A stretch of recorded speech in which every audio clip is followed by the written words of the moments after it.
Magandang umaga sa ating lahat. Ngayon ay August 11, 2024 at narito ang update ukol sa maging lagay ng panahon sa susunod na 24 oras.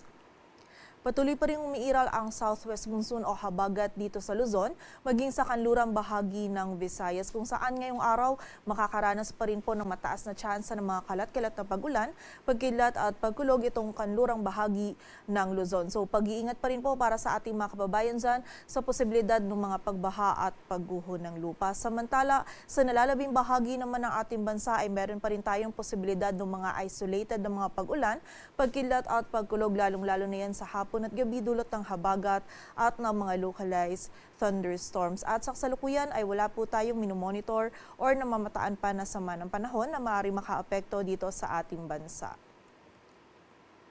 At para nga sa magiging lagay ng panahon ngayong araw ng linggo, maulap na kalangitan at mga kalat-kalat na pagulan pa rin yung mararanasan dito sa Ilocos Region, maging sa bahagi din ng Zambales, Bataan, Occidental Mindoro, maging sa area din ng Palawan, dulot ng habagat. Samantala, dito naman po sa nalalabing bahagi ng Luzon, kasama na dyan ng Metro Manila, ay meron pa rin tayong mararanasan ng mga isolated o yung mga biglaan ng mga pag-ulan, lalong-lalo na po yan sa hapon at gabi, and also this early morning din po is posible po rin tayong makaranas ng mga pag-ulan na ito.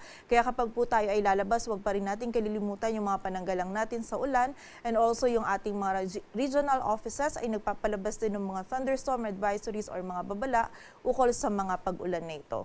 Agad ang temperatura sa Metro Manila ay mula 26 to 32 degrees Celsius. Samantala sa buong bahagi naman ng Visayas at Mindanao, ngayong araw ay magiging bahagyang maulap hanggang sa maulap ang kalangitan. Meron pa rin po tayong posibilidad ng mga isolated o yung mga biglaan at mga panandaliang pag-ulan, pagkilat at pagulog dulot pa rin yan ng habagat at ng mga localized thunderstorms. And during severe thunderstorms po, posible pa rin tayong makaranas ng mga katamtaman hanggang sa mga malalakas na pagulan na maaari magdulot ng pagbaha at pagguho ng lupa. So pag-iingat pa rin po para sa ating mga kababayan.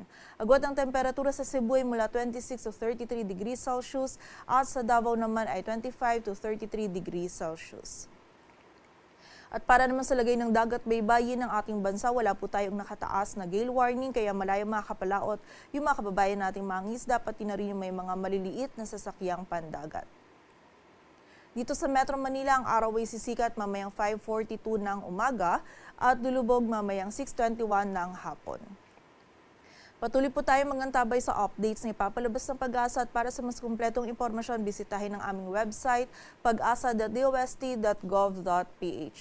At yan po muna ang latest dito sa Weather Forecasting Center ng Pag-asa. Grace Castañeda, magandang umaga po.